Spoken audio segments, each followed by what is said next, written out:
Angela Pigeon, target audience, conspiracy theorists, and historians. Who actually found America first?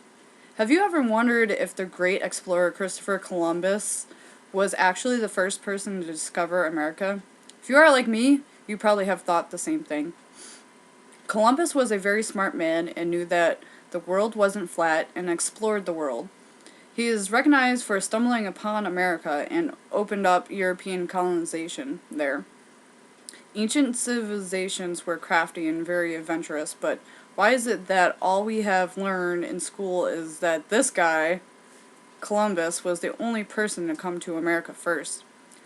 The thing that always bothered me was how you can be the first person to find a place when there was already people there. I will talk about the different cultures I believe to be the ones that sought out America before Columbus. One theory I have is that the Mayan civilization were one of the first people to come to America. They originated in what is now known as Guatemala. The earliest known reports of Maya civilization started in 1800 BC. According to History.com, at its peak, the Maya population may have reached 2 million. From the late 8th through the end of the 9th century, something unknown happened to shake the Maya civilization to its foundations. One by one, the classic cities in the southern lowlands were abandoned, and by 900 AD, Maya civilization in that region had collapsed. The reason for this mysterious decline is unknown, though scholars have developed several competing theories. How does a large civilization just disappear off the face of the earth? My theory is that since conquering land in that time happened a lot, that the Mayans fled north to America. SOT.net says archaeologists have discovered the ruins of an ancient Mayan city in the mountains of North Georgia, believed to be at least 1100 years old, which this is one of the places in Georgia that has been found. But the Mayans weren't the only ones that possibly came to America. The next theory that I have in place is that the Knights Templar came to America.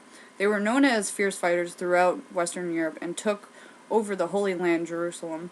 Throughout the Crusade, the Knights Templar made their mark. After a while, they were arrested, tortured, and killed because of false allegations. According to History.com, King Philip VI resolved to bring down the order, perhaps because the Templars are denied the in-debt ruler additional loans. While most historians agree that the Knights Templar are fully disbanded 700 years ago, some people believe the order went underground and remains in existence to this day. In the 18th century, certain organizations, most notably the Freemasons, revived some of the medieval knights' symbols and traditions. Freemasons are well known all around America, even though they are secret organizations. Secret. This is one evidence that shows that the Knights Templar were here before. I have a feeling that they set sail to America. I think they fled to the coast and sailed off to an unknown place to hide and took the well-known Holy Grail with them. The artifact in question is called the Kensington Runestone. DulahSuperiorMagazine.com says, Scott Woolton from America on Earth will tell you that those ancient Norred explorers and their companions, the Templars, moored their ships on the shores of Lake Superior, right here in Dulah, en route to the Mississippi and finally to Kensington, where they carved runes on a stone. There is a lot of controversy about the rune, if it's real or not. Either way, it's here in America and it's linked to the Templar. I will conclude that there is much ancient evidence in America that proves others were here, and I don't think one man should get full credit of finding our great country.